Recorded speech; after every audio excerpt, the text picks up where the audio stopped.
Vidhammer Fantasy.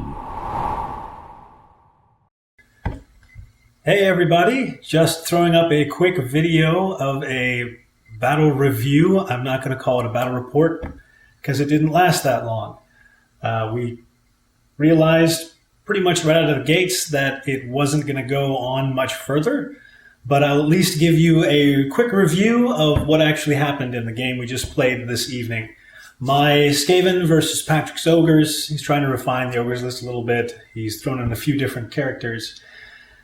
But in order to get us ready for Crucible 3, and I'm also having dinner, by the way. In order to get us ready for Crucible 3, we want to use some of the funky terrain, use the different scenarios.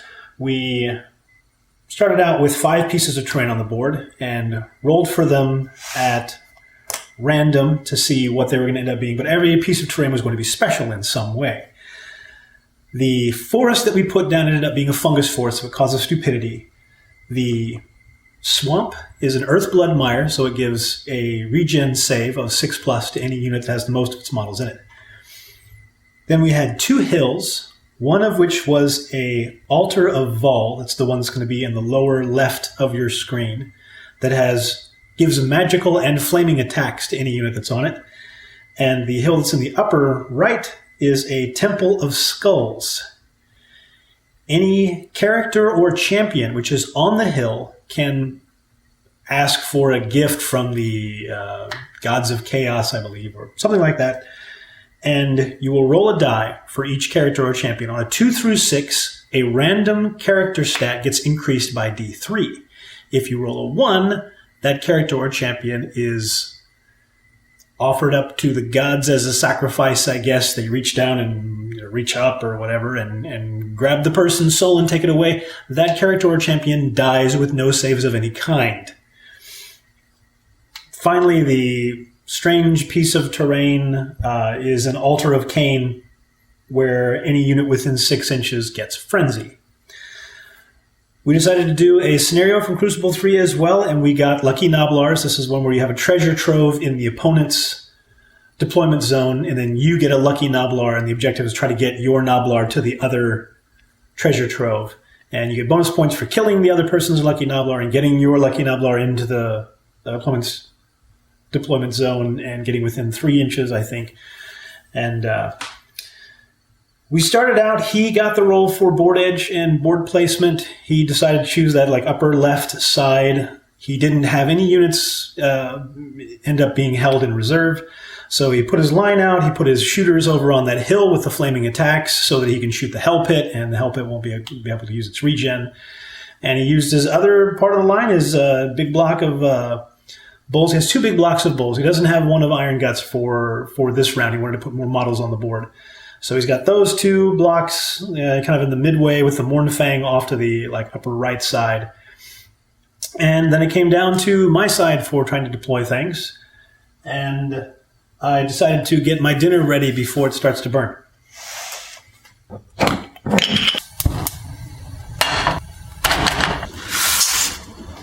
So I rolled for my reserves.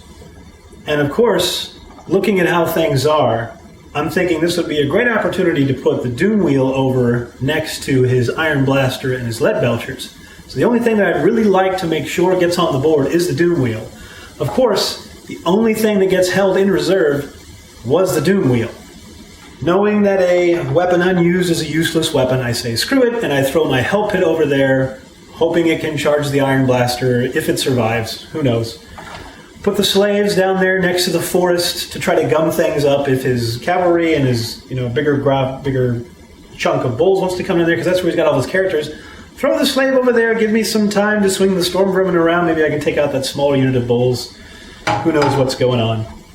And generally, that's kind of my idea, because the Doom Wheel is the only thing that ends up being held in reserve. So I put my cannons down there towards that corner. I go ahead and put the Gutter Runners 12 inches away, back from the starting line for that front Saber Tusk. I figure at least they can go after that and kill it. If not, they can turn towards the Iron Blaster if things don't go well there. They have a couple of options in that area. And they're not going to do anything against the ogres, the big blocks of ogres. They're going to do piddly squat against the Mournfang. Their armor save is too high. So over there, that's a good place for them. I put my Skaven clan rat bunker kind of in between my Storm Vermin and the slaves because I want to try to get the leadership bonus for both of them because my Grey Seer is the general on this round. Since I'm expecting the Warlord, he's getting in there, he's probably going to get himself killed. I'm trying to run with the Grey Seer as the general because he's got the 5+ ward save, and then the Warlord can go in, do what he needs to, and if he dies, I don't care that much. So for spell generation and all that good stuff, he has a Slaughtermaster level 4 that ends up rolling triple ones, and he gets Toothcracker, Bull Gorger, Spine Marrow, and Troll Guts. The quadrifecta for the ogres. Maybe that's a word, I guess. For my side, the Warlock Engineers are both level 2. So they go for Spells of Ruin. And since that's 4 dice going for the Spells of Ruin, I decided to take the Grey Seer and go all 4 toward the Spells of Plague. Because I'd still really like to have Plague and Wither to come out of that, even though I really like Death Frenzy. It's not totally imperative, as it turns out. One Warlock Engineer gets Howling Warp Gale and Warp Lightning. That's the one with the condenser, so he has the extra hits out of it. The other one ends up with Crack's Call and Death Frenzy, which was perfect. It's really, all of the spells I really wanted out of that. And the Grey Seer manages to get doubles as well. He comes out with, I believe, Plague, Wither, Blessed with Filth, and Vermintide as his final ones. And now in retrospect, I probably should have taken at least one spell toward the Spells of Ruin, because if he can come out with Crack's Call, that's awesome, if he can give himself Crack's Call and Skitterleap. But as it turns out, my guys didn't end up getting close enough in this game, if you could call it a game. I mean, we did not play that much. You'll see very quickly. Other starting game elements, my Grey Seer got 2 Warpstone tokens, and the Chieftain had the Storm Vermin drink the Skaven Brew, and they got Frenzy, just regular Frenzy. The other start of game element was when we rolled to see if I could steal first turn, and I did. Now I've got the advantage of board placement. I got to see where everything of his was and set my stuff up accordingly. And I also get to go first. So I get the first turn. First thing I have to do is restrain with the Storm Vermin. Even though the giant rats are in the way, it's possible for them to charge out of the way, so it's still possibly a makeable charge. I've got to restrain with them. They actually do restrain. I think about charging with the giant rats into the lead belchers, but I'm like, no, the giant rats are just going to die, and they wouldn't do anything. So I go ahead and go over to Compulsory and have the Hell Pit Abomination roll to see if he can charge the actual Iron Blaster. Since I had him turned sideways, turning him back straight means I only actually need 11 inches. I rolled a 13, and he makes it to the Iron Blaster. So maybe he'll actually survive this one. Otherwise, the only other movement that I do is move the Gutter Runners up so they can actually be within short range of the Saber Tusk. Everything else I'm looking at, I'm like, okay, it's fine. I'll take the slaves and give them a little pivot toward the forest. Other than that, I want them to waste time trying to come and get me. Then we roll for magic. I get a 6 and a 3. So I'm going to start with 9. He's got 6. But then I roll for channels, and I get 2 of them. And I get another one for the energy condenser. So now I've got 12 dice versus 6.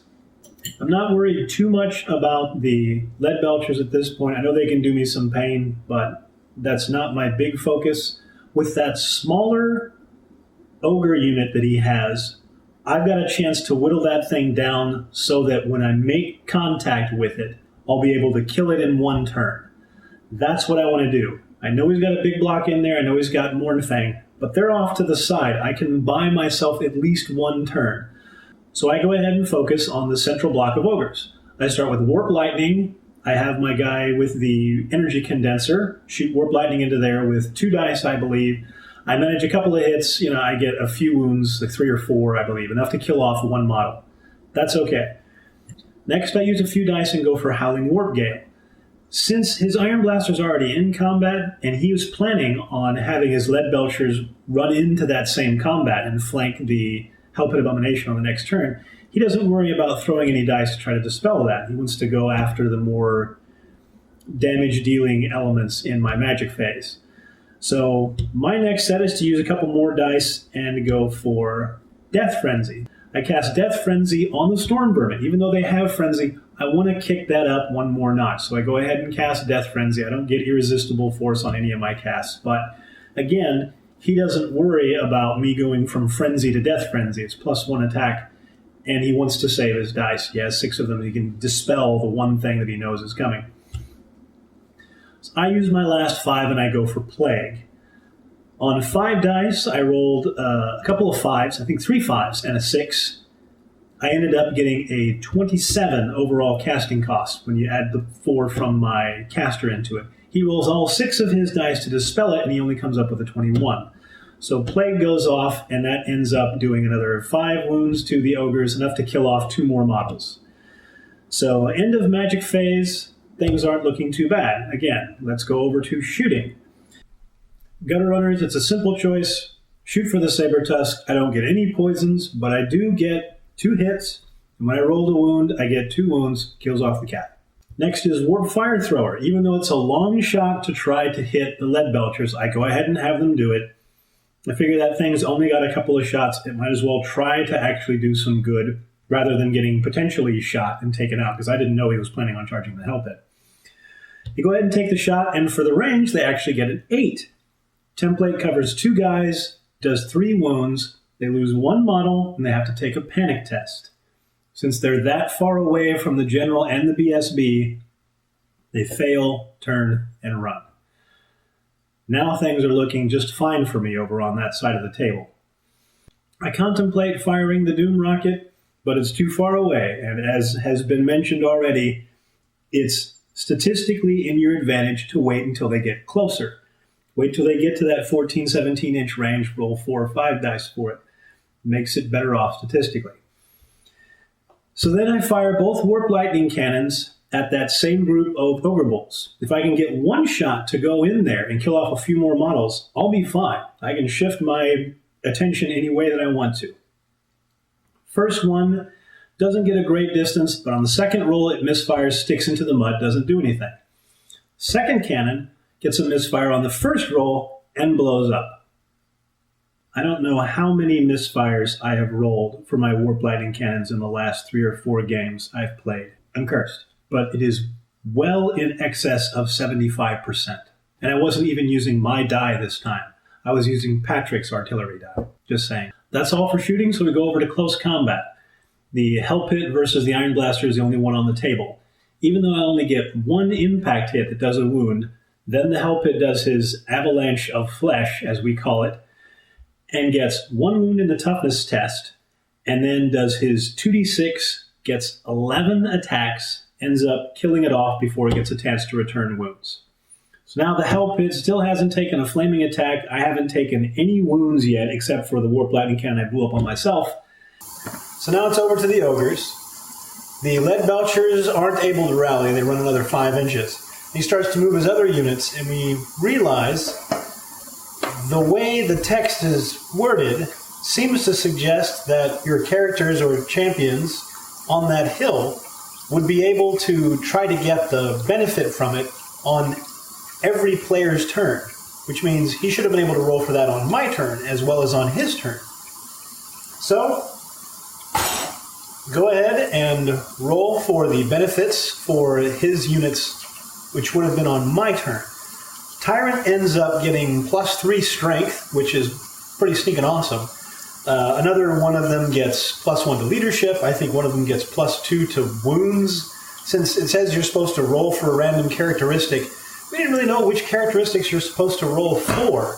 If there's any errata out about this, we weren't familiar with it, and we weren't about to go looking it up over something which was kind of a non-issue at this point. We pretty much just wanted to get through the game, or at least get through this turn. So one of them gets some bonus to wounds, one of them gets bonus to initiative, and I think another one gets a bonus to leadership, as we called it in the end. Or no, ballistic skill. But it was to a character that didn't have any shooting, so it's like, oh, ballistic skill, there's no real point in that. Then he decides to roll for the benefits he would get on his turn. Since he's already having a tough time in the battle, he decided to try to get as much advantage out of it as he could. He rolls the 4 dice, and he gets 3 1s. His tyrant, his slaughtermaster, and his unit champion die. The only one left is his BSB, which had like a 10-point banner. At that point, we sit down, and that game is effectively over.